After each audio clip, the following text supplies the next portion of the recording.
मान लो कोई व्यापार में अगर तकलीफ हो, आप सभी लोग जानते हैं कि 1 नवंबर कमाई अच्छी नहीं हो रही हो, व्यापार नहीं चल रहा हो, तो निवेदन करूंगा कि किसी के चक्कर में मत पड़ना, कहीं जाकर पूछना मत कि केवल देव उठनी एकादशी के दिन जो अभी आने वाली है, कार्तिक के महीने में देव उठनी एकादशी के दिन इस दिन शुभ और मंगल एक सिक्का, जब रात्रि को आप तुलसी जी की पूजन करें, ठाकुर जी की पूजन करें, एक सिक्का उसको नीचे रखकर उसको भगवान को विराजमान कर तुलसी माता या शालिग्राम जी को विराजमान कर फिर पूजन करें। सुबह ब्रह्म मुहूर्त में 4 बजे जब आप देवता को उठाएं, वहां पर जब लीपन करें और उठाने जाएं, उस गन्ने की झोपड़ी के अंदर वो सिक्के को अपने पल्लू में डालकर हल्दी की कटोरी में भरकर दुकान में, व्यापार में, व्यवसाय में रख दें।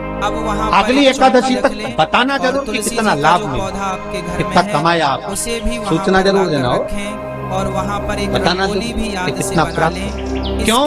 क्योंकि नारायण जब देव उठनी एकादशी पर उठते हैं, जब मेरे भगवान विष्णु अपना चरण नीचे रखते हैं, तो एक कुबेर और दूसरी स्वयं लक्ष्मी भगवान के चरण को अपने हाथों में झेल लेती है। तो जिस स्थान पर आप देवता को उठा रहे हो, जिस स्थान पर आप भगवान की आराधना कर रहे हो, जिस स्थान पर आप भगवान को जगाने का प्रयास कर रहे हो, वहाँ आप अगर लक्ष्मी को विराजमान कर देंगे तो नारायण का चरण और लक्ष्मी दोनों कुबेर के साथ जल, सुपारी, सिक्का, हल्दी, तिल और फूल डाल देना और ऊपर से आम के पत्ते सजाकर नारियल रख देना।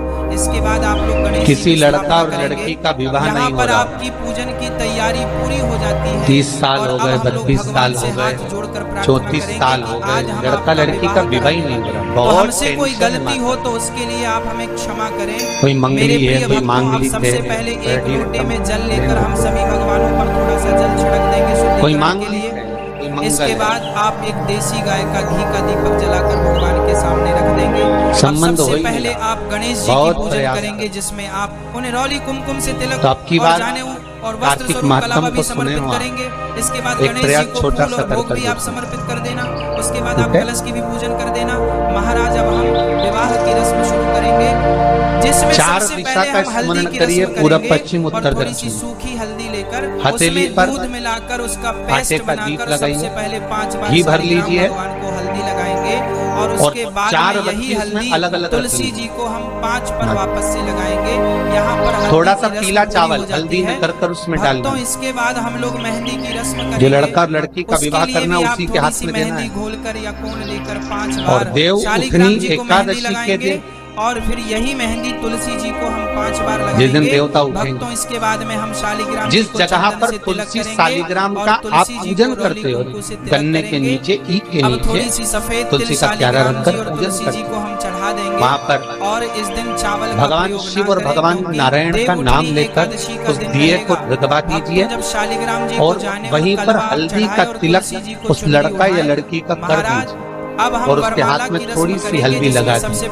महाराज, 2.5 महीने 3 महीने तो बहुत हो गए, उस बच्चा और बच्ची का विवाह। इसके बाद दूसरी माला शालिग्राम भगवान को छुआ महाराज, तुलसी जी को श्रीमद् भागवत कथा कहती है, कार्तिक महात्म कथा है, तुलसी का क्यारा की जो सामग्री सौभाग्यवती नारियां जब जल का सिंचन कार्तिक महीने में करती है तो उसका सौभाग्यता का आनंद पाते। आप इस पीले कपड़े में सुपारी तुलसी बता देती है कि आपके घर की दशा क्या है। शालिग्राम जी को उड़ा बार बार जल डालने के बाद भी तुलसी सूख रही है, भक्तों इसके बाद बार बार आप पूजन कर रहे, पाठ कर रहे, तो भी तुलसी के तल सूख रहे हैं। तुलसी बता देगी कि तुम्हारे घर में तकलीफ आने वाली है, कष्ट आने वाला है, सूख रही है। नारियल लें और उसे किसी ने जरूर कुछ ना कुछ ऐसा है इसमें घर में तकलीफ आई, तुमने लगाया, फिर सूखी, फिर लगाया, फिर आप लोग करा लें। तुलसा महारानी बता देती है इसके बाद हम सिंदूर दान करेंगे और जिस गमले की तुलसा ढेर गमोर हो, फलित हो, आनंद में हो, तो उस घर में फिर दुख नहीं आता,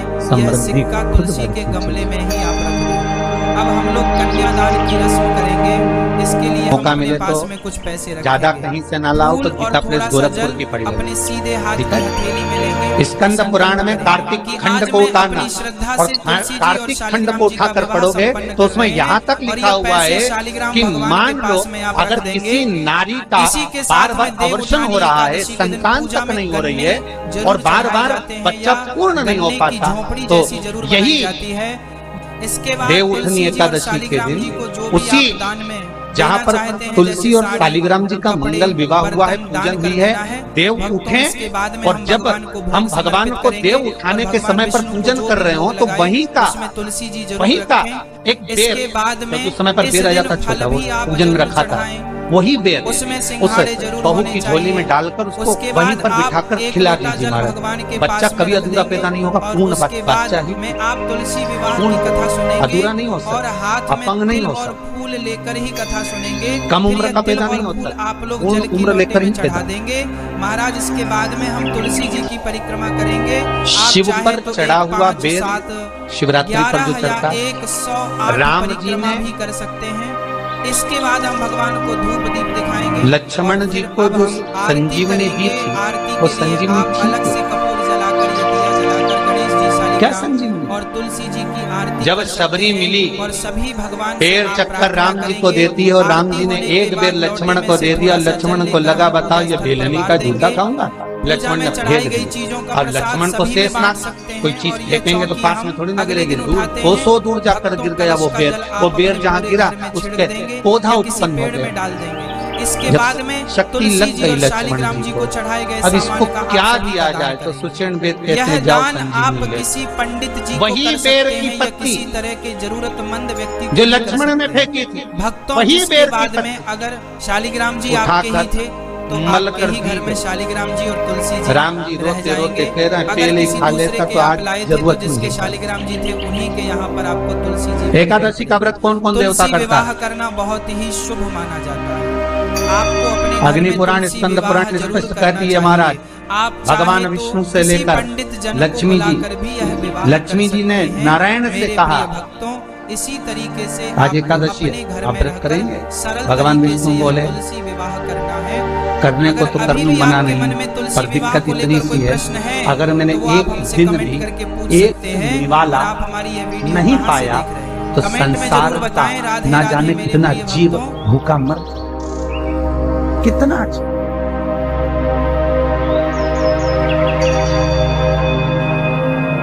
लक्ष्मी जी ने कहा तो मैं व्रत करूं कि ना करूं? नारायण के शब्द सुनिएगा महाराज स्कंद पुराण, विष्णु पुराण, अग्नि पुराण। नारायण कहते हैं लक्ष्मी तू एकादशी का व्रत कर,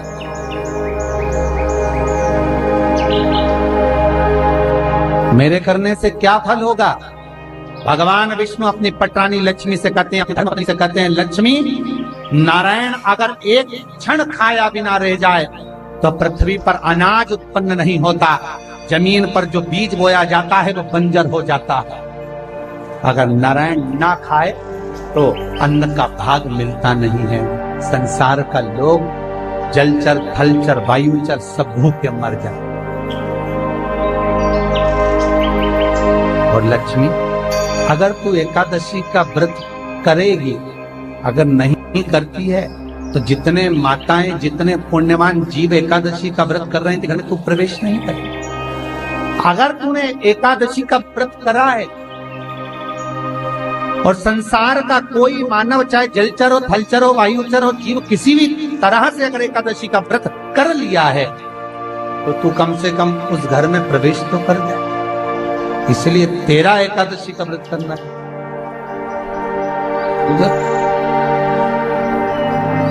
महाराज श्रीमद् भागवत कथा कह रही है भगवान कृष्ण का पावन चरित्र कर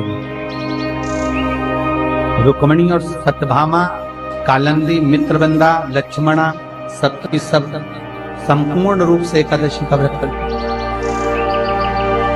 भगवान नारायण की यहाँ पद्मावती, श्रीदेवी, भूदेवी सब एकादशी। श्रीमद् भागवत कथा वर्णन कर रही है, कार्तिक महत्तम कह रहा है कि आपके जीवन में करा हुआ पुण्य सत्कर्म अर्थात हमारा जो जन्म हुआ है वो केवल भगवत भजन के लिए, स्मरण के लिए, कीर्तन के लिए, नाम जाप के करो भगवत भजन। देखो हिंदू धर्म में कोई भी त्योहार किस्सा नहीं है जिससे फल ना लिए। कोई भी त्योहार हिंदू धर्म का ऐसा नहीं जिससे फल ना लिए। आप एक एक त्योहार का स्मरण कर लीजिए मान। बस आज के जमाने में त्योहार को केवल एक ढोंग बताया जाता है। जैसे करवा चौथ का दिन आया तो कई प्रवचन करता, कई लोग जो प्रवचन देते हैं, कई हम लोगों ने भी सुना, कई की क्लिपिंग और व्हाट्सएप पे चलती है। कई लोग उसमें कह देते हैं कि उल्लू एक बार लक्ष्मी जी के पास गया और जाकर कहा हमारी पूजन नहीं होती तो लक्ष्मी जी ने कह दिया कि करवा चौथ के दिन। ऐसी जो क्लिपिंग बनती है गलत है।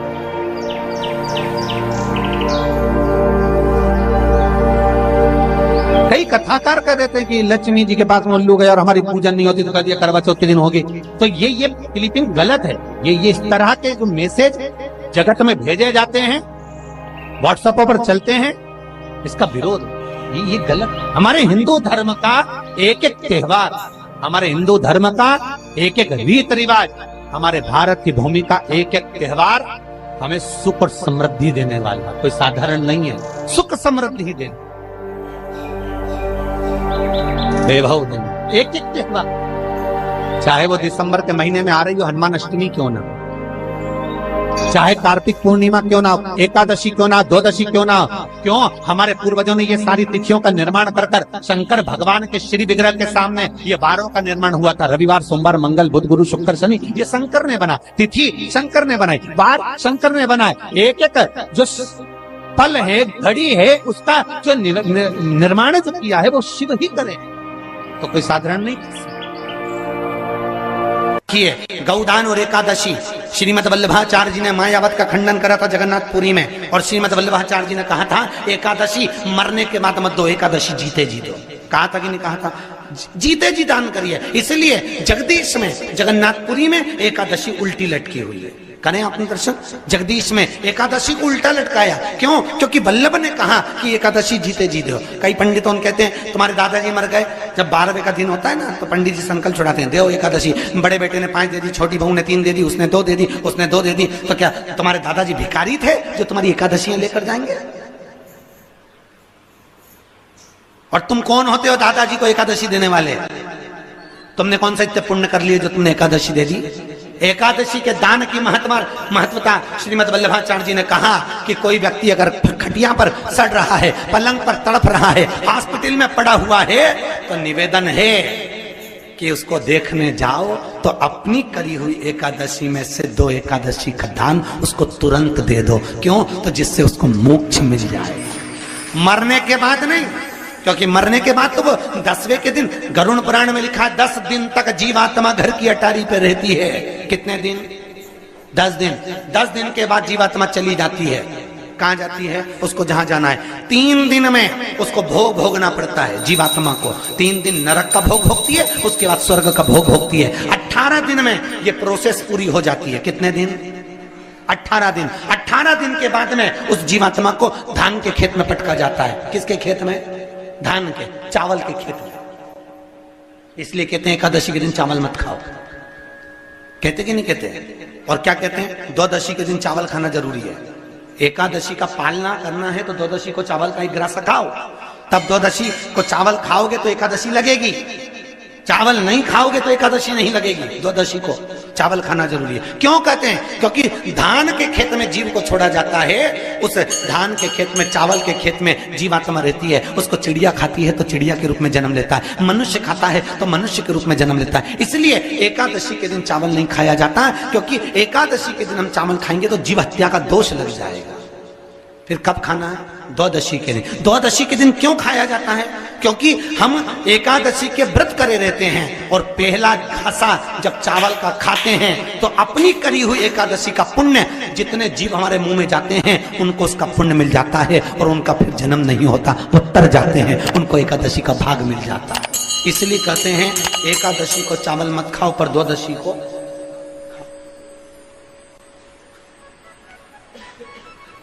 खाइए। 10 दिन तक जीवात्मा है, और आपने एकादशी कब दान दी? बोलो जम के। 12वें के दिन, 13वें के दिन आपने एकादशी का दान दिया, वो मिली उनको? अरे बोलो अच्छे से। आज देव उठनी एकादशी है। संपूर्ण भारत की भूमि पर, संपूर्ण विश्व में आज भगवान कृष्ण, शालिग्राम जी भगवान, और तुलसा मैया का मंगल विवाह हो रहा है। संपूर्ण विश्व में पूरी भारत की भूमि पर पूरे सनातनी भाई बहन आज शालिग्राम जी के साथ में, लड्डू गोपाल जी के साथ में, भगवान नारायण के साथ में तुलसी जी का मंगल विवाह करेंगे। हम भी चाहते हैं कि आप भी मंगल विवाह करें, पर निवेदन है आप भी भीष्म पितामह जैसे आज भगवान से कह देना, भोलेनाथ मैं भी अपनी बुद्धि रूपी बेटी को तुझे समर्पित कर रहा हूँ, इस बेटी को तुम ले। सबसे ज्यादा भटकने वाली है ये बुद्धि, ये चित्त, ये वृत्ति, ये भटकता रहता है।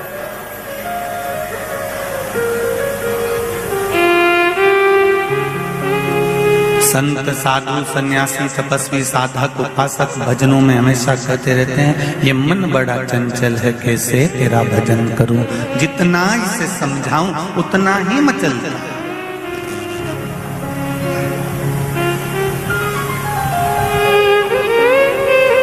ये बुद्धि इतनी विचित्र है, ये बुद्धि, ये मन, ये चित्त इतना विचित्र है कि ये स्थिर रहता ही नहीं है।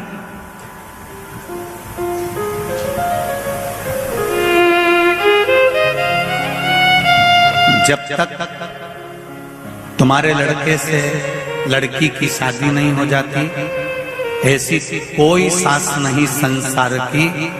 यही एकादशी के दिन से जो व्रत साधना करना प्रारंभ करी थी वो सुख देने वाली थी। निवेदन है आपसे भी, कोई कार्य अटक रहा है, तकलीफ आ रही है, दुख है, लक्ष्मी नहीं आ रही, परेशान हो, 108 बेलपत्र की, जो बेलपत्र होते हैं उसकी, इसको छेद तो करते नहीं है सुई से, बेलपत्र की डंडी को बांधते जाओ 108 बेलपत्र की माला बना लो, और माला बनाकर भगवान शंकर के गले में, शंकर के शिवलिंग को जो चढ़ा देता है उसकी मनोकामना भगवान शंकर पूरी कर देते हैं। अट्टा एकादशी 108 बेलपत्र की माला बनाकर शंकर भगवान को समर्पित करी जाती है। माता लक्ष्मी ने भगवान विष्णु को पाने के लिए तुलसी की माला बनाकर समर्पित करी थी, जैसे सती ने शिव को पाने के लिए, कामना को पूर्ण करने के लिए। शास्त्र कहता है घर के बुजुर्गों को, घर के बड़ों को, जेठ जेठानी हो, सास ससुर हो, घर में जो तुम्हारी उम्र से बड़ा हो, उसको आज पीला फूल या पीली चने की दाल या पीला वस्त्र, कुछ भी पीली सामग्री आज घर के बड़ों को देना चाहिए। क्यों देना चाहिए? तो शिव महापुराण की कथा कहती है कि जो शुक्ल पक्षी की एकादशी के दिन पीली वस्तु का दान दे देता है, घर के किसी ब्राह्मण को देने नहीं जाना, किसी मंदिर में देने नहीं जाना, आपके ही घर में, आपके ही घर के बड़ों को किसी भी पीली चीज का दान कर सकते। फूल हो, मिठाई हो, कोई अनाज हो, कोई वस्त्र हो, पीली वस्तु का दान दे देता। क्यों होगा? क्या होगा उससे?